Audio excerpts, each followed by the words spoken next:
right, 7 o'clock in Gardner, Kansas. Call the meeting to order. Please rise and join me for the Pledge of Allegiance.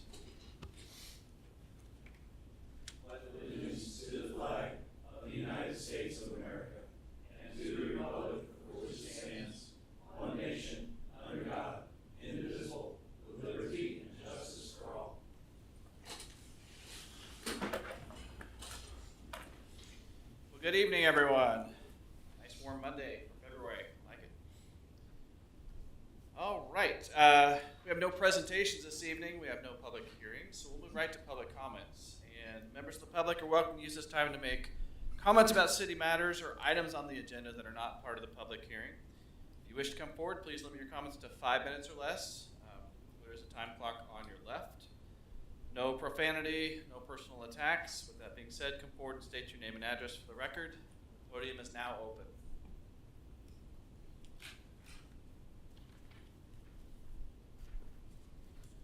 Dennis Watson, 670 Mulberry, Gardner. Just wanted to make a brief comment. Today was our trash day, and I looked out my window and the trash truck was sitting out in front of the house.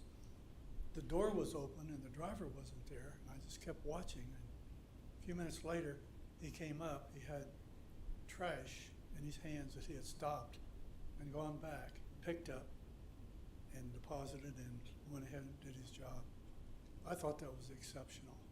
And I don't know if this is a contracted service or if it was part of the city, but I thought it was exceptional and I thought it just needed to be mentioned. So thank you. That is great. Thanks, Dennis. Tough day for that, Oh, yeah. that business, for sure. Thank you.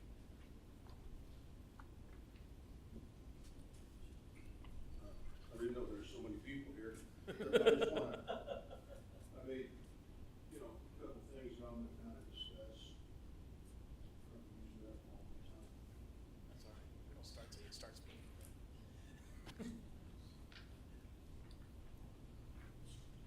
Okay. Sorry I didn't make enough copies to go around. Made a picture of, what I'm talking about is the weight signs. Oh, yeah. Oh, Fred Fraley. Sorry. I'm sorry, Fred Fraley, 18720 Moonlight. Sorry, I'm not used to public speaking. The weight limit signs that are out the other side of I-35, how it directly impacts me. Nobody said they were going to put weight signs up there. Nobody talked about it. I have approximately 3.5 miles of frontage that are affected every time I pull in, pull out. Everything delivered to a farm is by truck. I know, oh, that's exempt. I've already had people, I can't get in there, there's no trucks. No, you can go on this. This is one big hassle. My understanding why we put the weight limits up is the intermodal traffic. We want to stop the intermodal traffic over. That's, I don't care one way or another, to be quite frank. Everything moves by truck. But if you want to stop the intermodal traffic, let's do it. But I gave you the pictures here. I drive a truck. The picture is my personal truck I drive daily. 19,500 is the, I'm illegal, or any truck close to it is illegal every time they go on all these streets back here. Oh, I'm exempt. But the people that come, that deliver, the beans, the seed, the fertilizer, everybody's noticing this and bringing it to my attention. Now, oh, they're not going to stop that. Oh, they will. As soon as you find out, oh, we can stop this truck, give him a DOT inspection and make this and this and this. I know how it works. That's why different individuals, they sit different places where they can get this. The rock quarry on 71 Highway in Kansas City. Well, they've driven the business away. Don't drive everything away from Gardner with this, hey, let's keep the trucks out. You want trucks. If you don't want the intermodal trucks, make it and I'm speaking out of turn, put a city ordinance there, no trucks. And then we'll go back to the weight factors that you've got there, gross vehicle weight, combined vehicle weight, all this blows. I can't put a trailer on, I can't do anything. Just a pickup truck with a trailer is gonna be overweight. Well, is he going through or is he going somewhere? This is way underweight on this sign. 80,000 pounds, that's a picture of the last truck. 85,000 pounds. I briefly talked to Jim here about that, and I think I found he was a little shocked at, wow, there is a huge discrepancy with what we're putting on the signs to what is in reality coming out of the intermodal. We're talking 85,000. Try to find a truck that comes out, they won't, because they'll be overweight. It doesn't happen. So I think that people have gotten together with maybe not the knowledge of the weight limits and how much they are. And this is killing anything. Guys, you want people to come to Gardner, the Gardner area, with a smile, be happy. This doesn't make anybody happy. Maybe 2 or 3 people that are, probably not gonna be here in 5 years anyhow. I've got a big investment out there. I would like to see you treat investments like investments, whether it's mine or the city's investments. And that is your investment out there. Don't blow it by putting all these signs up and being unfriendly. Everybody needs to wear a smile. Everybody needs to be friendly. You need to welcome trucks. Trucks are what bring everything to every place, and including me. And I don't appreciate all the explaining I've had to done so far. Does anybody have a question? We usually, we'll discuss it in council updates at the end of the meeting. Oh. We'll absolutely discuss, we'll bring it back up. Okay, and then you'll bring it up. Should I wait? Should I go home? It's only gonna be a few minutes. Yeah, the meeting will be short, so if you want to wait, I think that'd be good. Yeah, you Wait, can listen to discussion. Yeah. Okay, Yep. I'm sorry. I was Thanks, out Fred. of line, taking too much time. No, whatever, I'm not- you're good. You're good. You have 45 more seconds if you. Oh. All right. Thanks, Fred. All right. Any further public comment? That being said, we'll move to consent agenda. Is there an item on the consent agenda council would like to remove? Is there a motion to approve the consent agenda? So moved. Second. Motion Shoot, second Deaton.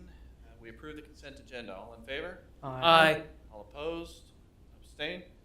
Consent agenda passes. Nothing on planning and zoning consent. No committee recommendations. No old business. We'll move right to new business. Finance Director Wolf. New business item number 1. Consider adopting a resolution approving the execution and delivery of a third amended and restated development agreement for the Main Street Marketplace development. Good evening, Mayor, Council. At the December 6, 2021 meeting, Council adopted Resolution Number 2097 authorizing the execution and delivery of the second amended and restated development agreement for the Main Street Marketplace project. The proposed resolution tonight would authorize execution and delivery of a third amended and restated development agreement for the project. The purpose of the third amended and restated development agreement is to modify the deadline for the developer's completion of renovations to the existing grocery store, extending the deadline from March 31st, 2023 to December 31st, 2023. Bond Counsel Ellsworth is here tonight. If you have any questions about the agreement, the staff's recommendation that you adopt the proposed resolution. Thank you, Matt. Is there any public comment on new business item number 1? Council, questions? Just have one, and that is regarding a fiscal impact. Is there any fiscal impact on this? There is not. There is not. The only It's thing on that the maybe is agenda. might be delaying their TIF revenues a little bit, Yep. but that's not for the city. Understood.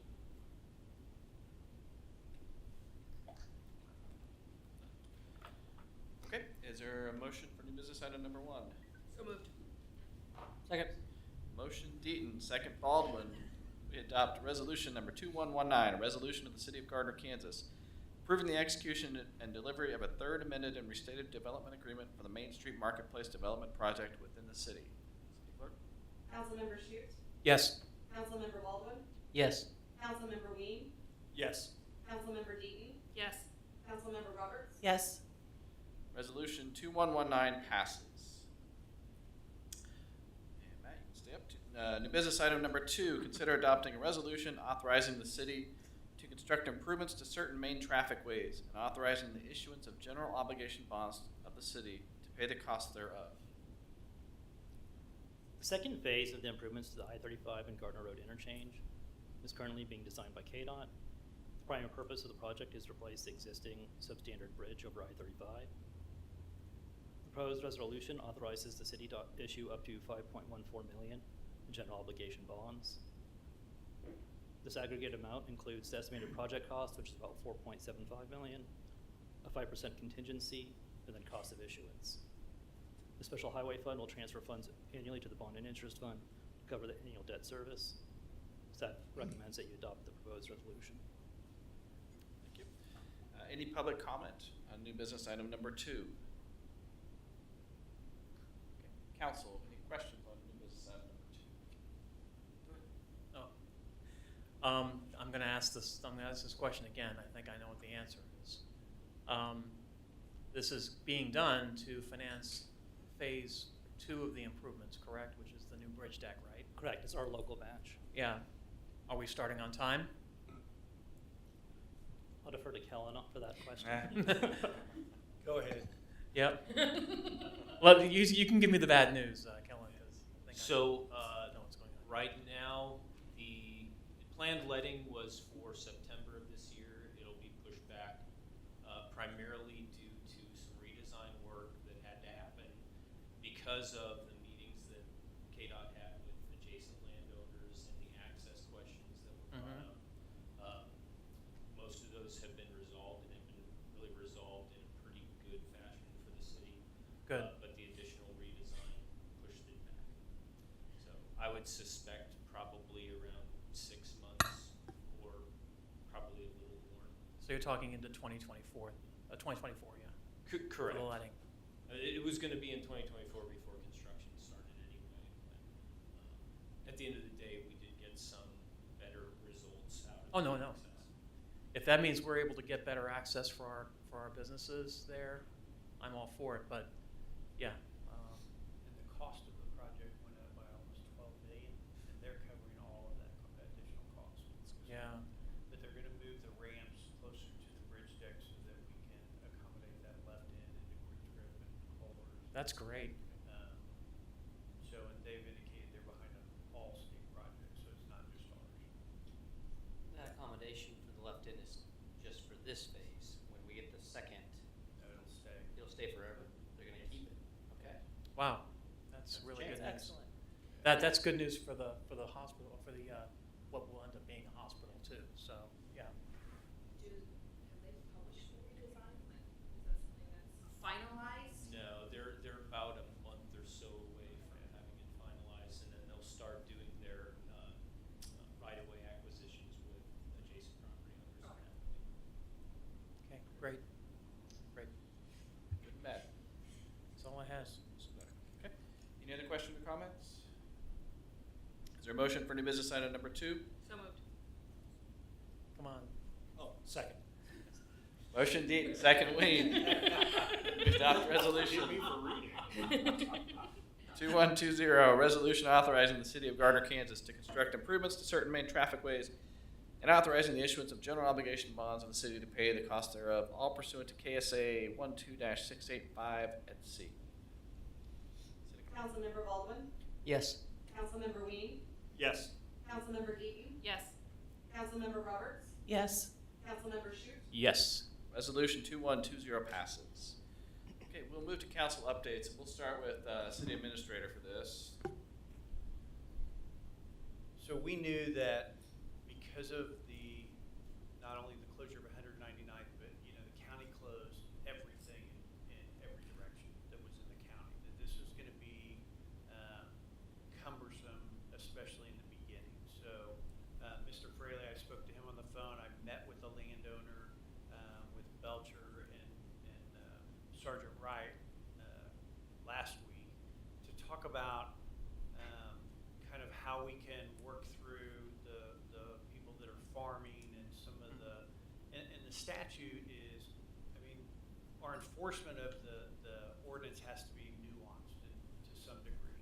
We have to use discretion, and there are ways to identify the farm vehicles that have a legitimate reason to be on that road. I think that the hardest part for people trying to navigate the new no truck signs is that because there's so few truck routes there, it's literally Gardner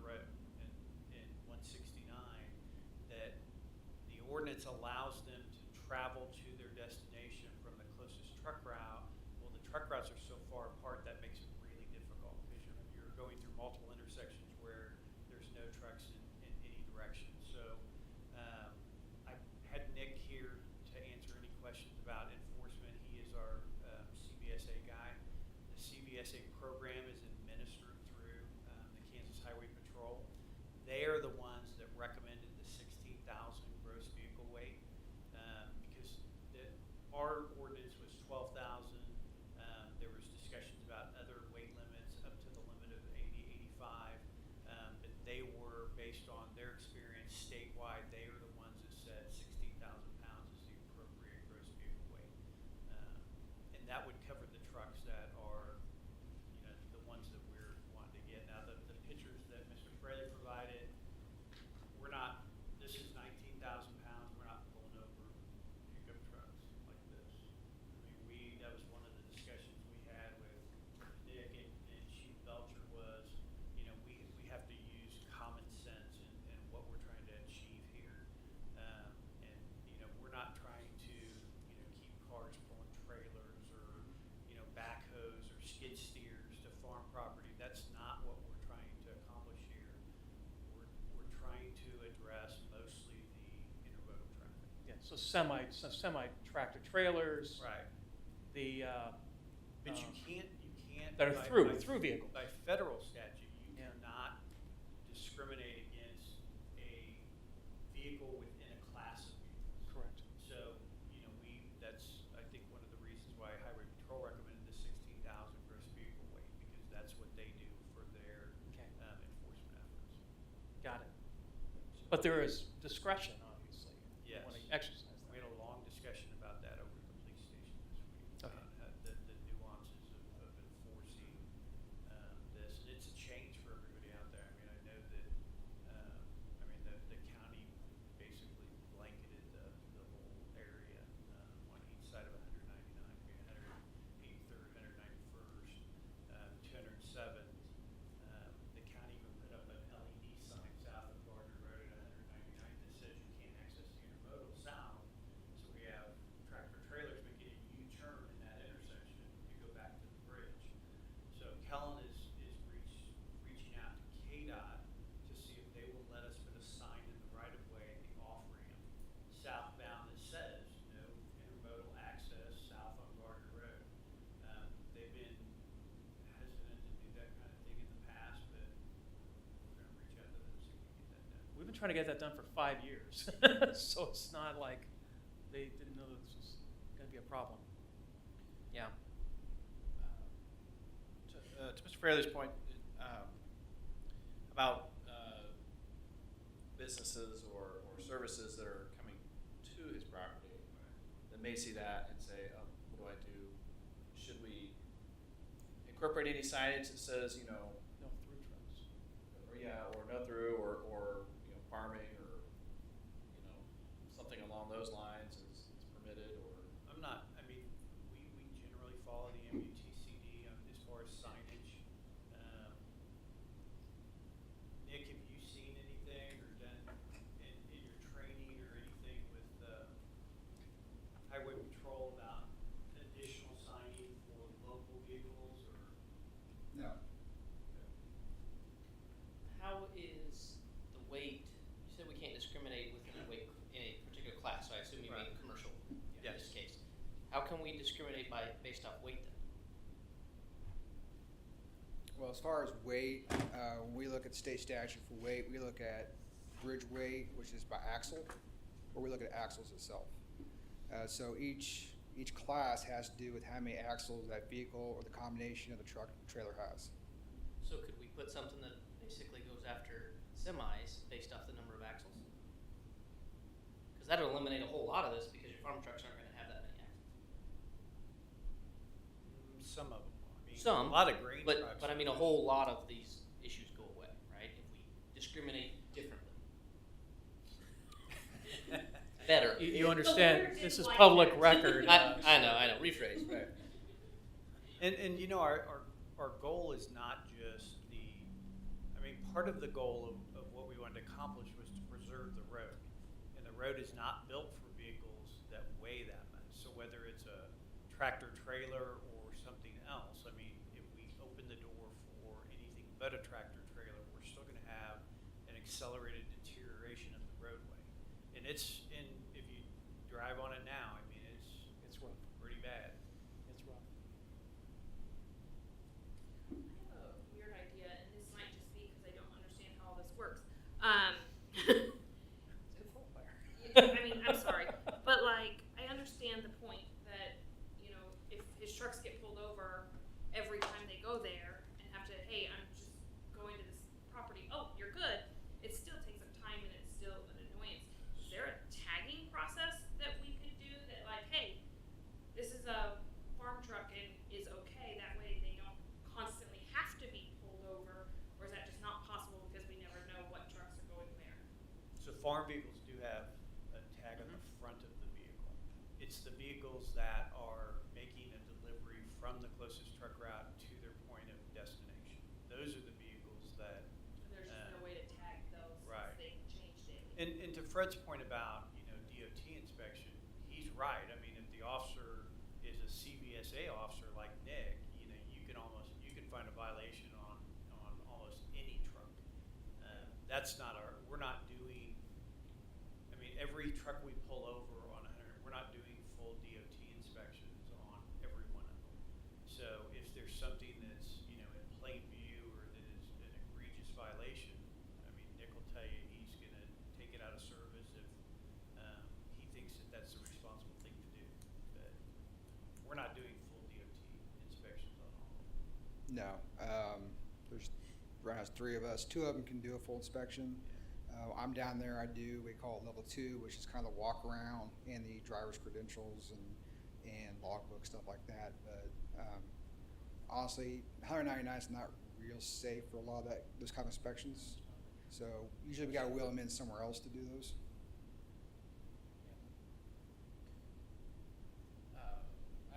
So back to the weight, you mentioned the 16,000 was recommended. I mean, going to 20, 25, I mean, would that eliminate, I mean, all the big trucks, but still allow people not to worry about these kind of trucks here?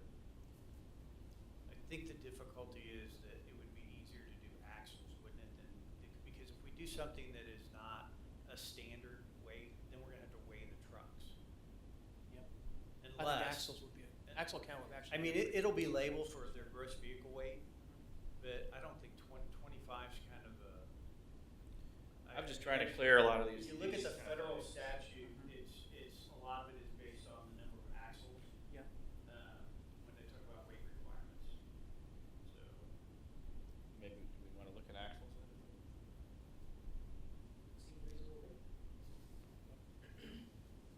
Just revisit it. I think so. I mean, to Fred's point, I mean, there is a lot of obviously we're trying to eliminate a certain class of vehicles. Those vehicles we know are tearing up the road, and it's happening at an accelerated rate, as you said. But we also don't want to, like the grain trucks, you know, and things like that. Yeah, there's going to be deliveries within that area, and we really can't do anything. We don't want to do anything about those, do we? I mean. No, they're farm Those are- vehicles. they're so farm exempt. vehicles. They're exempt. They're marked. Yeah. So it's the ones that are making, and the landowner I talked about, you know, skid steers on a flatbed. Yeah. And things like that, or delivering seed or water or things like that. Those aren't 5-axle vehicles either. Those are. Skid steer could be if it's on Yeah. a low boy. Yeah, it could. So, and that was one of the things that Nick and Jay and I talked about was, you know, as our officers become more educated on what farm vehicles are and what's common to the area, then we're not gonna be pulling over as many of those vehicles. And you gotta remember that for the first 30 days, we're just doing warnings. So it is a point of focus for them right now, and that will, you know, that will abate as well until it gets to be a problem again. So I think there's a lot of focus on it right now, just to make sure that we're doing and getting the message out for enforcement. So, but we can take a look. I mean, if you know, my recommendation would be that we continue to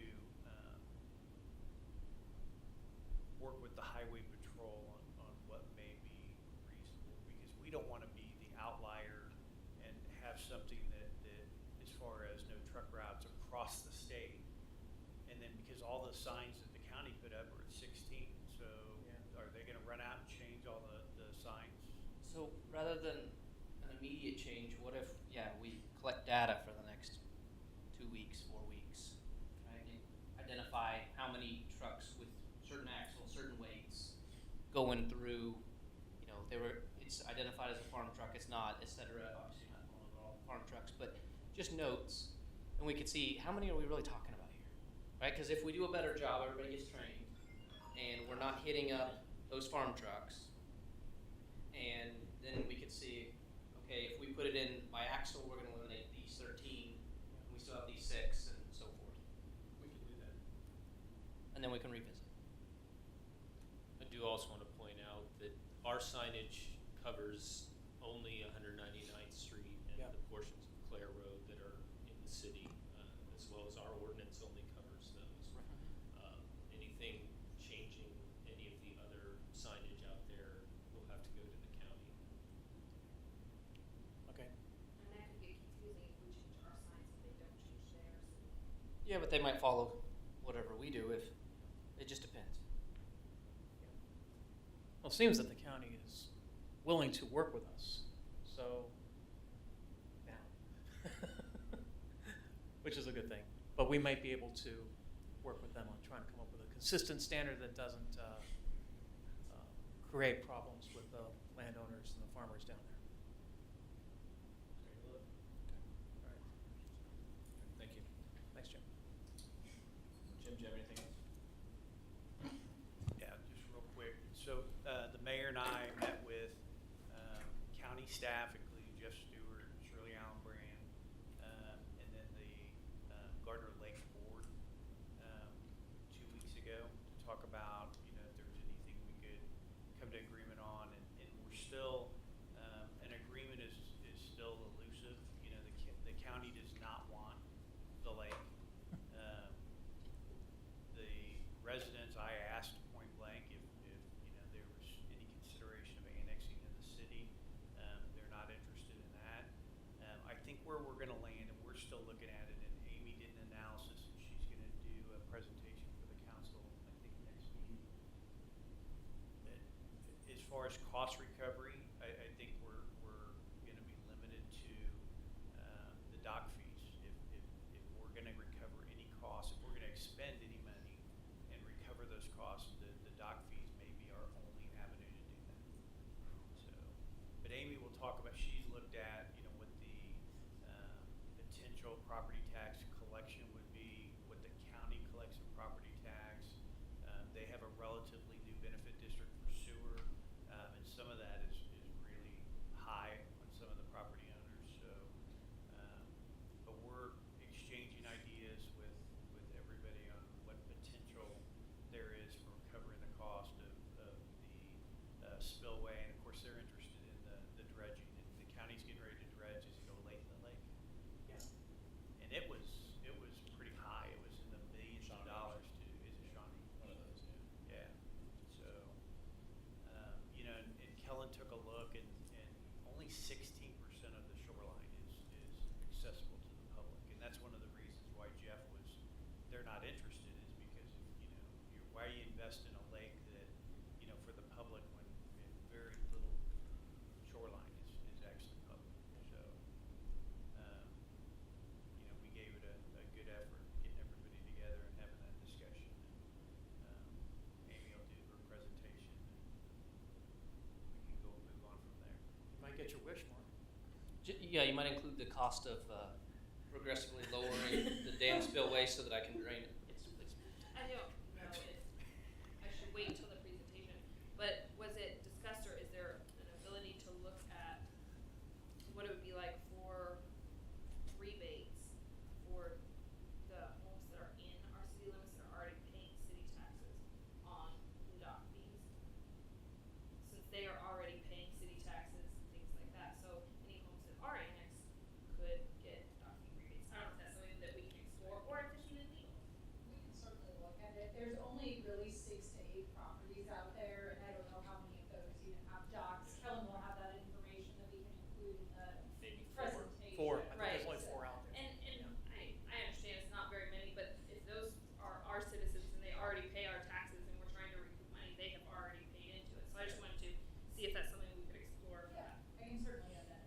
they don't really pay anything. I mean, they're paying property tax, but if we do anything out there, we're expending more than we're getting back. I mean, even when we talked about dropping that gravel off, what, a year and a half ago? It's really a mess as far as, I mean, the property lines and the way it's platted is all wrong. And we talked to the county about potentially doing an overlay district, which they would have to do. But you'd have to get, I mean, hundreds of homeowners, because there's stuff built on property lines, there's stuff built over property lines. I mean, it's a mess. It's a free-for-all. I mean, there's triangles in the middle of nothing that the city owns that are just, I mean, they're just out there. Well, that's one of the biggest problems, no matter what jurisdiction is out there, even if you have an ordinance or you have a city that wants to do something or a county wants to do something, you can't get all of the Lake Association members to even be in part of the association, let alone agree on anything.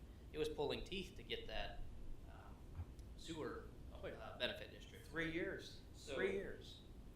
Yeah. Yeah, that's the problem. There's not a lot of interest because right now, if they do nothing, everything just kind of stays status quo. There's roads out there that don't even have easements.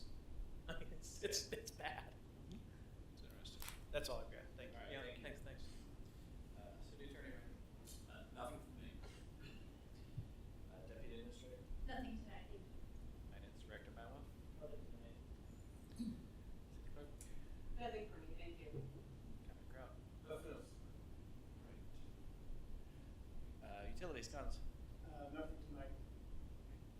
Jason, you gonna announce? Okay. Yes, Dave. Community Nothing. Kellen Headley, Public Works. Nothing more tonight. All right. Let's start with Council President. I don't have anything tonight. Council Vice President. Go Chiefs. Is that hard to say? Why Hey. bother? You know, It, you know. their Super Bowl. Oh. Well, you know, Brady retired, so I got nothing left now. So For now. for now. No. And I also wanted to say I went to the China, was it Panda Express. Panda Express grand opening was great.